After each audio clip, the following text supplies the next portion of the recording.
Hello everyone, मैं सौरभ नाथ। आज हम बात करेंगे एक एक्साइटिंग टॉपिक के बारे में। एंटी कैंसर, एंटी इन्फ्लेमेटरी और एंटीऑक्सीडेंट्स कैसे काम करते हैं। ये पावरफुल चीजें हमारे शरीर को बीमारियों से बचाने में बहुत इंपॉर्टेंट हैं। चलो इनको समझते हैं। सबसे पहले एंटी कैंसर। ये वो सब्सटेंसेस होते हैं जो कैंसर सेल्स को बढ़ने से रोकते हैं, उनको खत्म करते हैं या उनके फैलाव को कम करते हैं। देखते हैं कैसे। DNA protection. कुछ anti cancer elements DNA mutations को रोकते हैं जिससे कैंसर सेल्स बनते ही नहीं। 2. एपोप्टोसिस।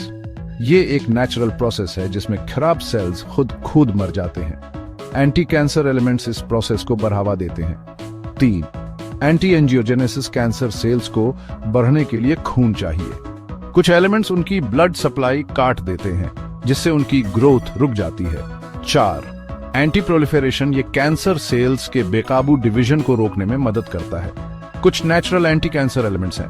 कर्क्यूमिन हल्दी में पाया जाता है, इसमें कैंसर से लड़ने के गुण होते हैं। रेस्वेराट्रोल अंगूर और बेरीज में पाया जाता है, ये कैंसर सेल्स की ग्रोथ रोकता है। कैटेचिन्स ग्रीन टी में होते हैं, इनमें एंटी कैंसर इफेक्ट्स होते हैं। सल्फोराफेन ब्रोकली और पत्ता गोभी में पाया जाता है, ये कैंसर सेल्स को खत्म करता है। अब बात करते हैं एंटी इन्फ्लेमेटरी एलिमेंट्स की। इन्फ्लेमेशन शरीर का चोट, इन्फेक्शन या टॉक्सिन्स के खिलाफ इम्यून रिस्पॉन्स होता है, लेकिन क्रॉनिक इन्फ्लेमेशन से हार्ट डिजीज, डायबिटीज, अर्थराइटिस और कैंसर भी हो सकता है। एंटी इन्फ्लेमेटरी एलिमेंट्स इन्फ्लेमेशन कम करने में मदद करते हैं। कैसे? प्रो इन्फ्लेमेटरी साइटोकिन्स कम करना, ये केमिकल्स इन्फ्लेमेशन बढ़ाते हैं और एंटी इन्फ्लेमेटरी एलिमेंट्स इनका लेवल कम करते हैं।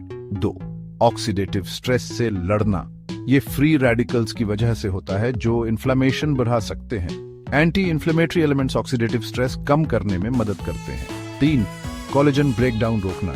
इन्फ्लेमेशन कोलेजन को खराब कर सकता है जो जॉइंट्स और स्किन को अफेक्ट करता है। एंटी इन्फ्लेमेटरी एलिमेंट्स कोलेजन को प्रोटेक्ट करते हैं। कुछ नेचुरल एंटी इन्फ्लेमेटरी एलिमेंट्स हैं। हल्दी में कर्क्यूमिन इन्फ्लेमेशन कम करता है। अदरक में जिंजरोल इन्फ्लेमेशन कम करने में मदद करता है। ओमेगा 3 फैटी एसिड्स मछली, फ्लैक्स सीड्स और अखरोट में पाए जाते हैं, ये इन्फ्लेमेशन कम करते हैं।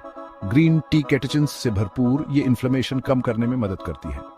आखिर में बात करते हैं एंटीऑक्सीडेंट्स की। ये सब्सटेंसेस ये फ्री रेडिकल्स को न्यूट्रलाइज करते हैं, शरीर को ऑक्सीडेटिव डैमेज से बचाते हैं। कैसे काम करते हैं? 8. फ्री रेडिकल्स खत्म करना।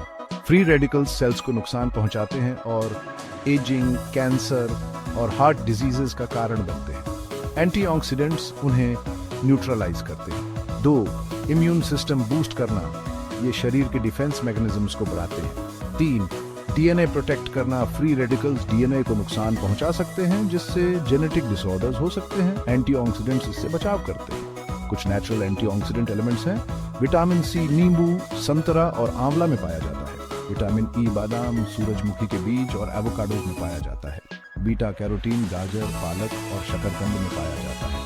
सेलेनियम नट्स, मछली और अनाज में पाया जाता है। तो एंटी कैंसर, एंटी इन्फ्लेमेटरी और एंटीऑक्सीडेंट एलिमेंट्स बीमारियों से लड़ने, सेल्स को प्रोटेक्ट करने और शरीर को हेल्थी रखने में बहुत इंपॉर्टेंट रोल निभाते हैं। इन एलिमेंट्स को नेचुरल सोर्सेज से लेना सबसे अच्छा तरीका है। हेल्थी डाइट और लाइफस्टाइल से आप इन एलिमेंट्स की पावर का यूज कैंसर, इन्फ्लेमेशन और ऑक्सीडेटिव डैमेज से बचने के लिए कर सकते हैं। तो अगर आप इन एलिमेंट्स को अपनी डाइट में शामिल करना चाहते हैं तो फ्रेश फ्रूट्स, वेजिटेबल्स, हल्दी, अदरक, ग्रीन टी और हेल्थी फैट्स अपनी डेली मील्स में जरूर लें। लाइक, कमेंट और सब्सक्राइब करना मत भूलें। और हेल्थ टिप्स के लिए थैंक्स फॉर वॉचिंग।